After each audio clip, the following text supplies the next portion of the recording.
Terra Espiritual apresenta O Evangelho de Jesus, episódio 31, o adultério. Baseado no Evangelho segundo Mateus, capítulo 5, versículos 27 a 32, e Lucas, capítulo 16, versículo 18.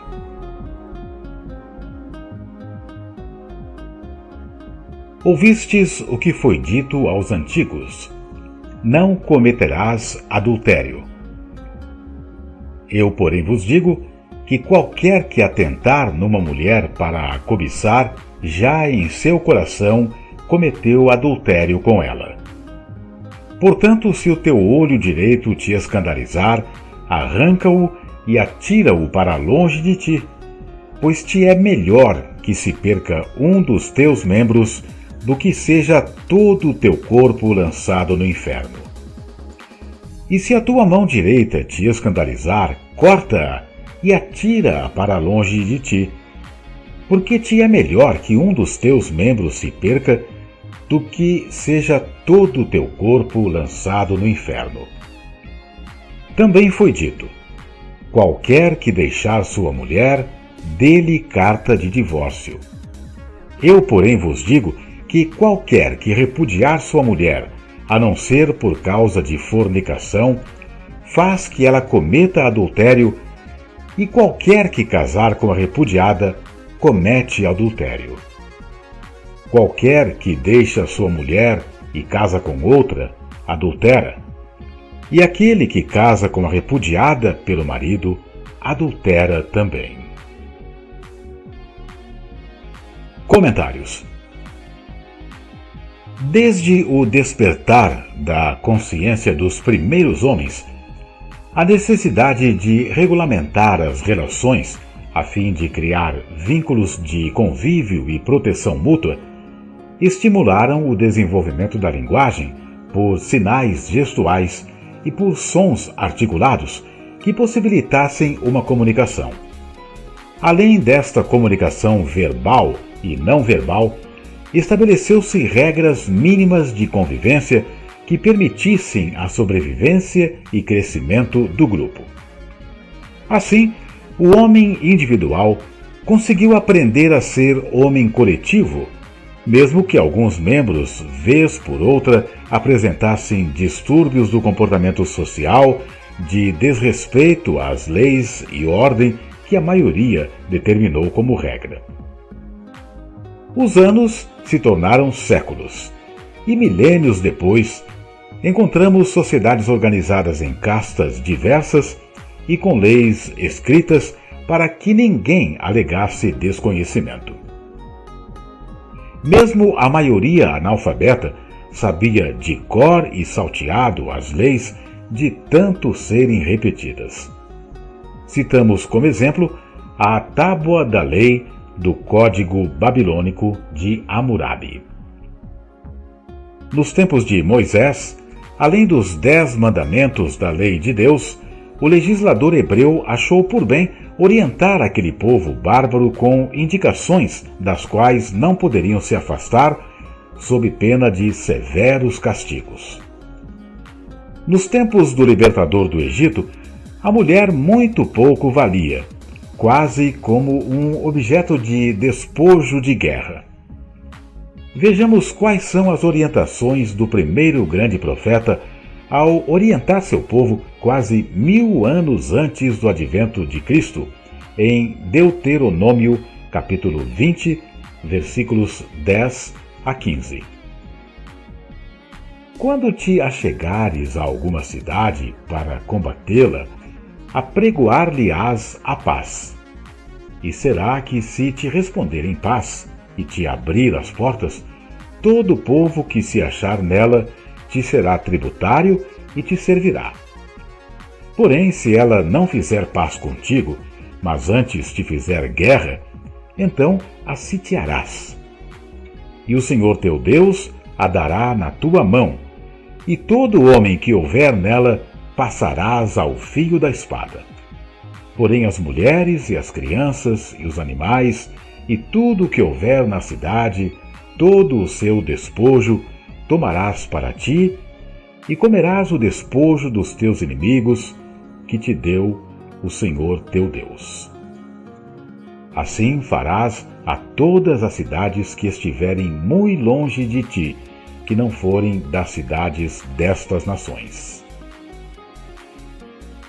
Porém, para estabelecer a boa convivência e evitar conflito de interesses entre os homens das tribos reunidas, e especialmente entre os valorosos guerreiros, Moisés batia sempre na tecla de 2 mandamentos.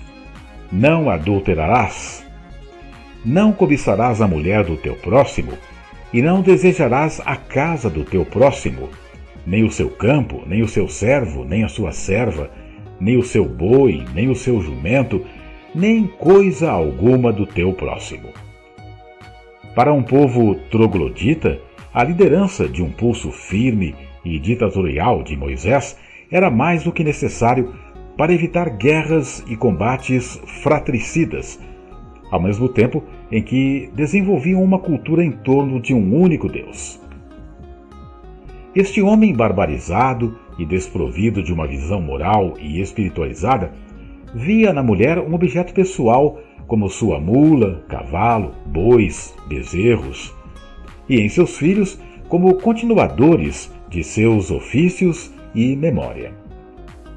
1000 anos depois, numa bela manhã, cercado de simpatizantes, discípulos e curiosos, um jovem galileu entoa um cântico com suas palavras de sabedoria, colocando a mulher não numa posição subalterna e coisificada. Ele promove a mulher à condição de ser humano, digno de respeito, consideração, ternura e dignidade. A começar pelas mães, instrutoras das novas gerações, seus maridos deveriam refrear, educar e santificar seus instintos e pensamentos, controlando-os para elevá-los à esfera dos nobres sentimentos. Somente assim, as novas famílias surgiriam com valores nobres, éticos e amorosos. Filhos espelhando-se no exemplo dos pais. Pais, bons exemplos para os filhos. Ele é rápido e certeiro. Ouvistes o que foi dito aos antigos: não cometerás adultério. Eu, porém, vos digo que qualquer que atentar numa mulher para a cobiçar, já em seu coração cometeu adultério com ela. Ele vai à raiz do problema. O desejo nascido de um pensamento indisciplinado, egoísta, narcisista e sensualista. É no pensamento que se encontra a chave da prisão ou da liberdade das causas e condições de nossos sofrimentos ou felicidade. É do pensamento que nascem sentimentos e ações que maculam a si mesmo ou ao próximo, violando a teia da vida, criando karmas que serão resgatados em vidas futuras, muitas vezes às duras penas e lágrimas de dor. O mestre não está falando de um olhar de admiração da beleza de uma mulher, comparável a uma dádiva da natureza, como um raiar de um novo dia, flores no campo, céu estrelado, cascatas e cachoeiras. Ele está se referindo ao olhar de cobiça e usufruto egoísta e pessoal, considerando a mulher como objeto de seu deleite. Aos tempos do doce Nazareno, somente a mulher noiva e a mulher casada poderiam ser consideradas adúlteras e levadas, juntamente com o adúltero, para a morte certa por apedrejamento. Confira em Levítico, capítulo 20, versículo 10, e Deuteronômio, capítulo 22, versículos 22 a 24. Quanto às mulheres solteiras que forem flagradas tendo relações sexuais antes do casamento, essas serão forçadas a se casar com o deflorador, que ainda pagará uma multa ao pai da moça de cerca de 500 ciclos de prata. Mais tarde, veremos uma cena fantástica na qual os escribas e fariseus trouxeram-lhe uma mulher apanhada em adultério. E pondo-a no meio, disseram-lhe: Mestre, esta mulher foi apanhada no próprio ato adulterando. E na lei nos mandou Moisés que as tais sejam apedrejadas. Tu, pois, que dizes? Isto diziam eles, tentando, para que tivessem do que o acusar. Mas Jesus, inclinando-se, escrevia com o dedo na terra. E como insistissem, perguntando-lhe, endireitou-se e disse-lhes: Aquele que dentre vós está sem pecado, seja o primeiro que atire a pedra contra ela. E tornando a inclinar-se, escrevia na terra. Quando ouviram isto, redarguídos da consciência, saíram um, a começar pelos mais velhos até os últimos. Ficou só Jesus e a mulher que estava no meio. E endireitando-se Jesus, e não vendo ninguém mais do que a mulher, disse-lhe: Mulher, onde estão aqueles teus acusadores? Ninguém te condenou? E ela disse: Ninguém, Senhor. E disse-lhe Jesus: Nem eu também te condeno. Vai-te e não peques mais. Confira depois em João, capítulo 8, versículos 3 a 11. Na cena acima, percebemos que o amado Mestre Jesus é contra a violência, mas, acima de tudo, é contra a hipocrisia dos fariseus e escribas. Por 2 vezes, o evangelista João declara que o doce amigo da humanidade estava escrevendo na terra, não na areia, enquanto eles falavam da pecadora, e continuava escrevendo sem parar para dar-lhes atenção. Quando respondeu: Aquele que dentre vós está sem pecado, seja o primeiro que atire a pedra contra ela, certamente muitos curiosos já tinham lido o que ele escrevera na terra com os ideogramas aramaicos. Conta a tradição dos pais da igreja que ele teria escrito os pecados de cada fariseu e escriba ali, e que, ao desafiar, estes sentiram-se envergonhados e saíram um a um. Porém, lembremos que eles estavam testando o poeta galileu numa armadilha, pois se ele dissesse que poderiam apedrejar, estaria contrariando seus ensinamentos. E se ele dissesse que não apedrejassem, estaria desautorizando o grande profeta Moisés, merecendo ele mesmo, Jesus, ser apedrejado por tal blasfêmia. Logo, não sairiam envergonhados, ainda mais irritados, diriam: Eu não tenho pecados, e atirariam a pedra na adúltera sem piedade, numa demonstração de orgulho e poder. Então, o que os fez desistir e ir embora? O simples fato de que Jesus escreveu no solo a lei de Moisés. A lei manda apedrejar a adúltera e o adúltero, e ali só estava a adúltera. Como apedrejar somente a adúltera? Tinha que ser apedrejado também o adúltero. E onde estava ele?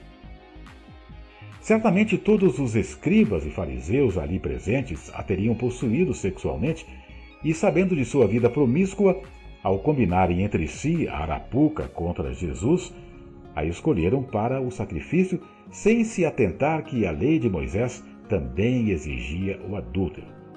Ou seja, todos eles teriam que ser levados às portas da cidade e serem apedrejados até a morte, como ficou destacado em Levítico, capítulo 22, versículo 10, e Deuteronômio, capítulo 22, versículos 22 a 24. Como não queriam morrer, largaram as pedras e saíram à francesa, sutilmente. O Cristo Jesus dá uma segunda lição aos discípulos de todos os tempos. Não condena a mulher, pois compreende a fraqueza moral, ignorância, apegos e imaturidade espiritual. Contudo, não deixa de julgar seu comportamento como inadequado. Vá e não peques mais. É um recado para nós, fariseus e escribas modernos, que somos rápidos no condenar levianamente e lerdos no julgar com sabedoria. Ao falar de arrancar o olho direito e a mão direita, ele está falando do autocontrole. O desejo nasce do olho que se apaixona pelas aparências. O olho direito é o olho do soldado que maneja a espada, mas principalmente o arco e a flecha. Sem este olho, tornamo-nos indefesos e inúteis, mas com o controle e destreza, tornamo-nos de grande utilidade. A mão direita é a mesma que maneja a espada com destreza em defesa de sua família, cidade ou rei. Mas é também aquela que, ao cobiçar a mulher do próximo, pode, no silêncio e na solidão da alcova, ser aquela que propicie prazer num sexo solitário e masturbatório, mentalizando a companheira do seu próximo, denunciando apego sensualista que sobrepõe-se aos sentimentos nobres de respeito e fraternidade. Ele convida a sociedade machista e patriarcal a respeitar a mulher, tirando-a da condição de coisa e elevando-a à posição de companheira. Eu vos digo, porém, que qualquer que repudiar sua mulher, não sendo por causa de fornicação, e casar com outra, comete adultério. E o que casar com a repudiada também comete adultério. Depois ele chama atenção para o fato de que as reencarnações vão ensinando o controle das energias sexuais, desviando-as do instinto procriativo, passando pelas sensações de alto prazer e elevando-as pela vontade e autocontrole para o patamar do elevado sentimento de amor pela humanidade. Disseram-lhe seus discípulos: se assim é a condição do homem relativamente à mulher, não convém casar. Ele, porém, lhes disse: nem todos podem receber esta palavra, mas só aqueles a quem foi concedido, porque há eunucos que assim nasceram do ventre da mãe, e há eunucos que foram castrados pelos homens, e há eunucos que se castraram a si mesmos por causa do reino dos céus. Quem pode entender isto, entenda-o. Confira em Mateus, capítulo 19, versículos 9 a 12. Ao expulsar a mulher sem divorciar-se perante a sociedade machista e hipócrita, a mulher seria vitimada por preconceitos, desprezo e discriminação social, sendo tratada quase como uma prostituta. Veja que o amado Mestre Jesus tenta ressaltar a honra e dignidade da mulher ao afirmar: faz que ela cometa adultério. Também foi dito: qualquer que deixar sua mulher, dê-lhe carta de divórcio. Eu, porém, vos digo que qualquer que repudiar sua mulher, a não ser por causa de fornicação, faz que ela cometa adultério, e qualquer que casar com a repudiada, comete adultério.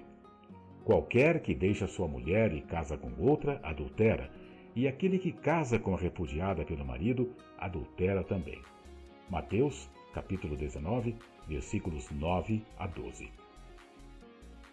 Como percebemos, precisamos dilatar nossa percepção sobre o amor, o próximo e nossa relação com a vida, pois a espiritualidade não se encontra apenas quando cantamos, oramos ou congregamos em igrejas, mas principalmente quando vivemos e convivemos, onde e com quem estivermos. Para aprendermos a ser verdadeiros discípulos do Cristo, precisamos aprender verdadeiramente a renunciar aos nossos egoísmos, carregar nossa cruz de deveres e obrigações e então nos pormos a segui-lo, servindo incondicionalmente aos nossos irmãos.